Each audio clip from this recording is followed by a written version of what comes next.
तील युवकांनी जर पुढे आलं तर निश्चितच समाजाला एक चांगली दिशा मिळेल.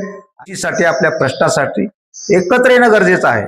समाज म्हणतो, मी एकटा म्हणत नाही, मी तर प्रत्यक्ष त्या निष्क्रिय बॉडीमध्ये सुद्धा मी सुद्धा काम करतो, त्यामुळे माझ्यावर सुद्धा ब्लेम आहे.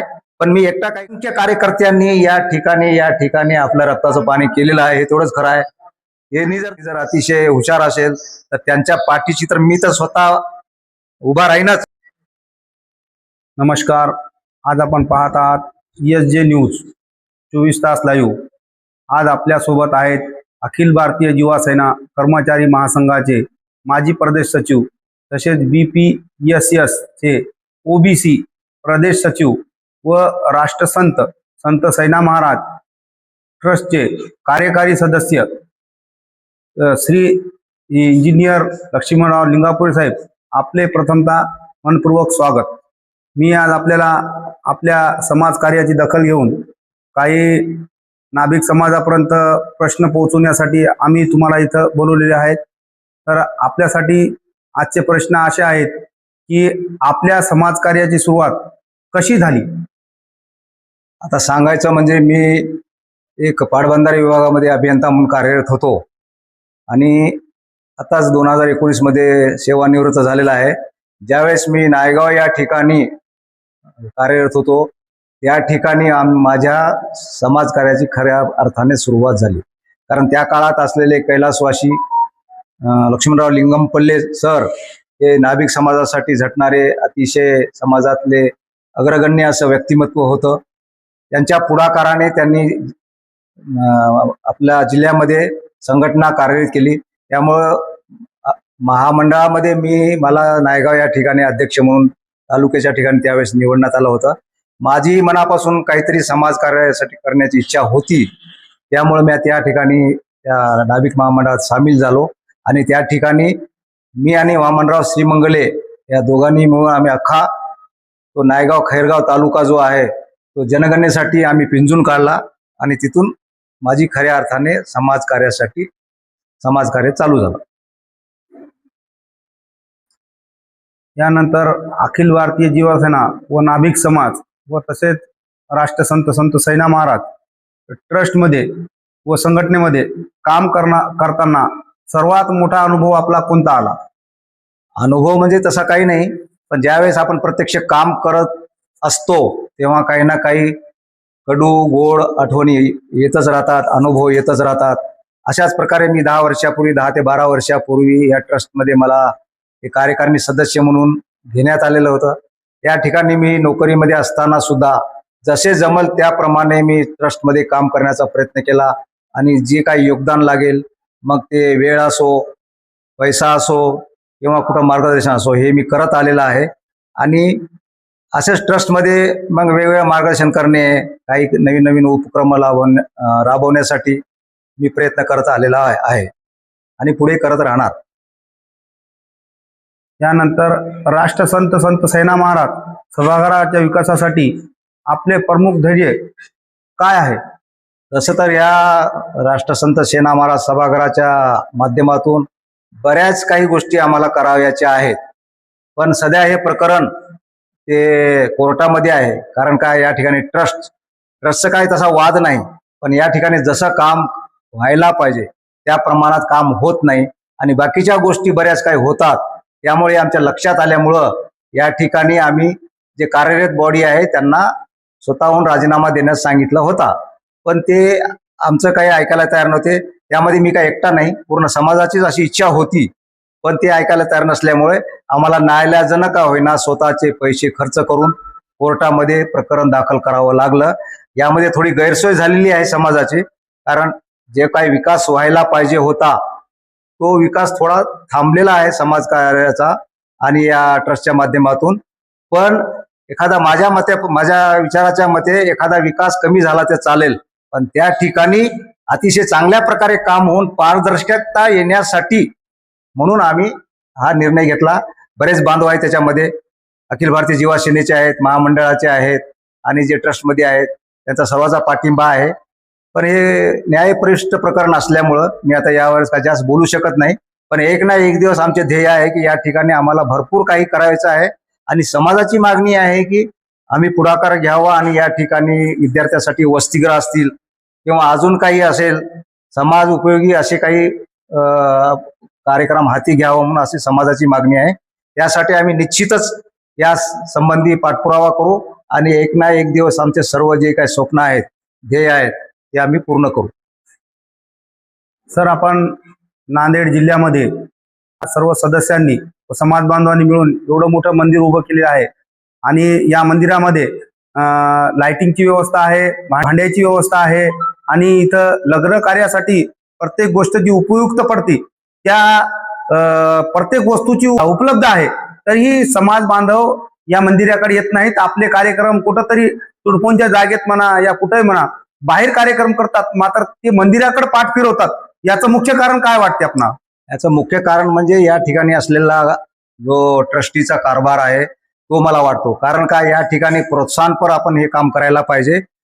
म्हणूनच आमचं ध्येय आहे की या ठिकाणी जो काही कार्यक्रम होतो तो पारदर्शीप्रमाणे, जो काही पैसा खर्च होतो तो पारदर्शी असायला पाहिजे.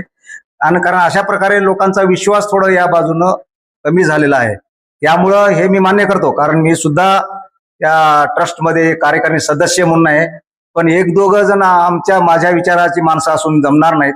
त्या ठिकाणी योग्य विचाराची माणसं जास्त झाली आणि योग्य काम करणारी, पारदर्शीपणे काम करणारी जर व्यक्ती या ठिकाणी ट्रस्टवर काम करण्यास आली तर निश्चितच या ठिकाणी सर्व कार्यक्रम होतील.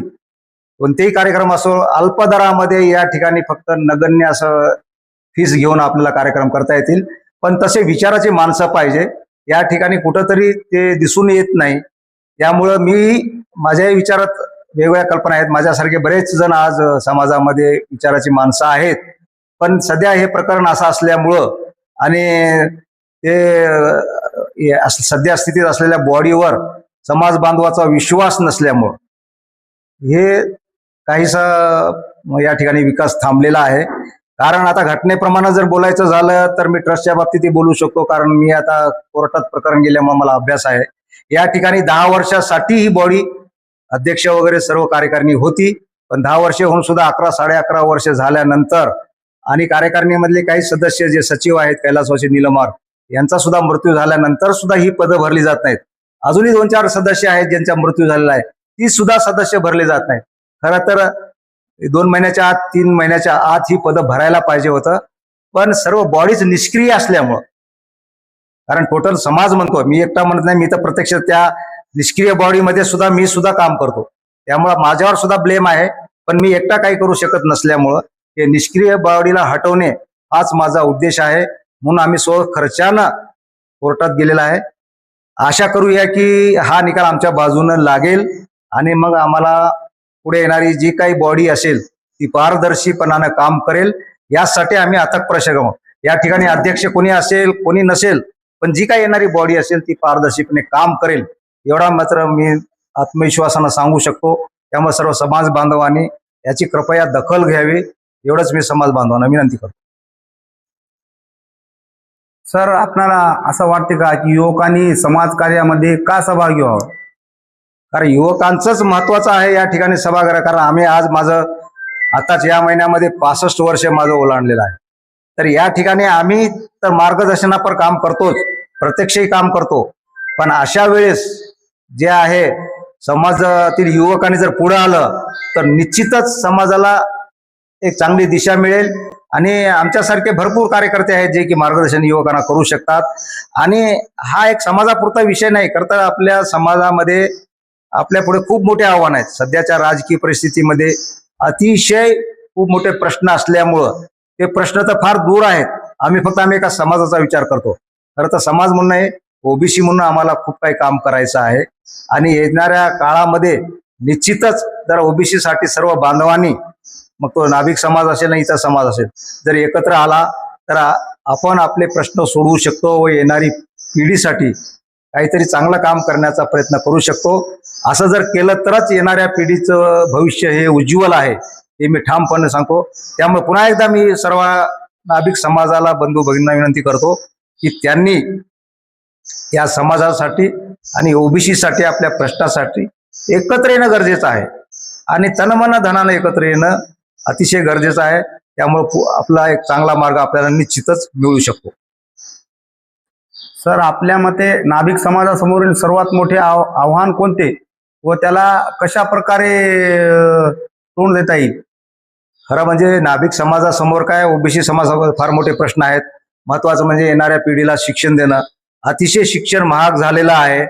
आपला मेजॉरिटी म्हणजे मुख्य समाज हा व्यवसायाकडे वळलेला असल्यामुळं आणि व्यवसायावरच आपलं काही त्यांचं चरितार्थ चालू असल्यामुळं 80 ते 90% समाज हा आपला व्यवसाय करून आपला उदरनिर्वाह करतो आणि आपल्या सर्व कुटुंबाचं पालन पोषण करतो.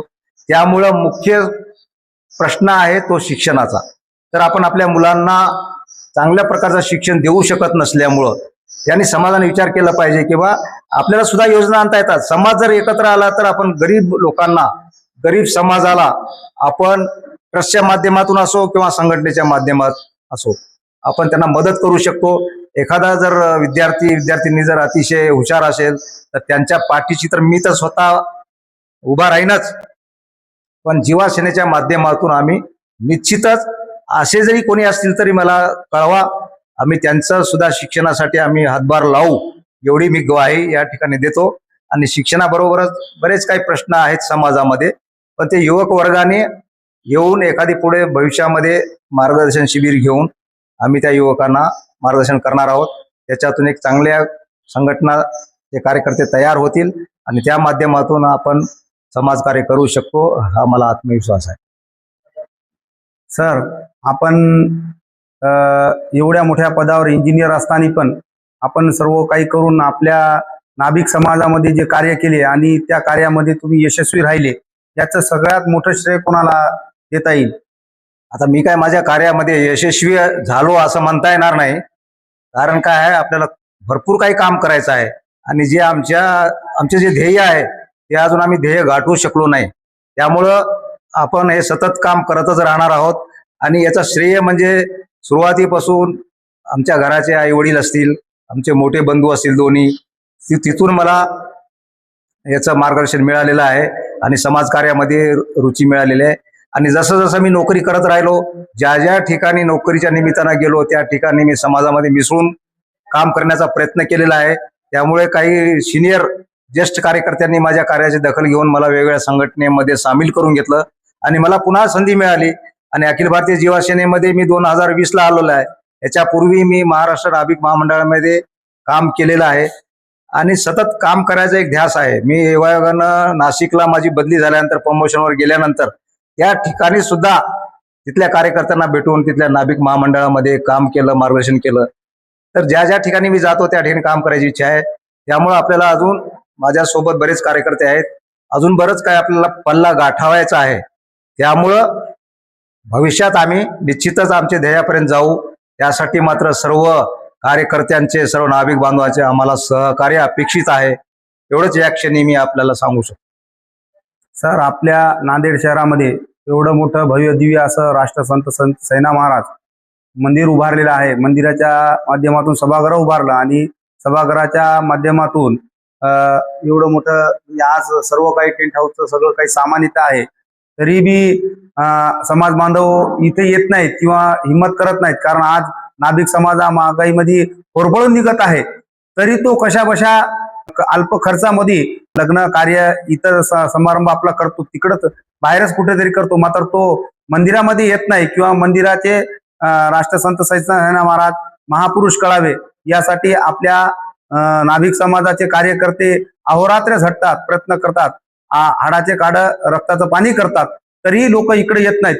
यासाठी आपण समाजासाठी काय संदेश देत आहात? मी संदेश एवढाच देईन की या ठिकाणी हे आज जे मंदिर दिसतं, आज हे सभागृह दिसतं, इतकी जागा दिसते, याच्या पाठीमागे अनेक ज्येष्ठ कार्यकर्त्यांचं योगदान आहे. आता त्या प्रामुख्याने नावं घ्यायची म्हणजे कैलासवासी लिंगम पल्ले सर असतील, तसेच तुळशीरामजी डमरे असतील, तसेच उबडे मामा असतील आणि बैरामजी वाघमारे असतील.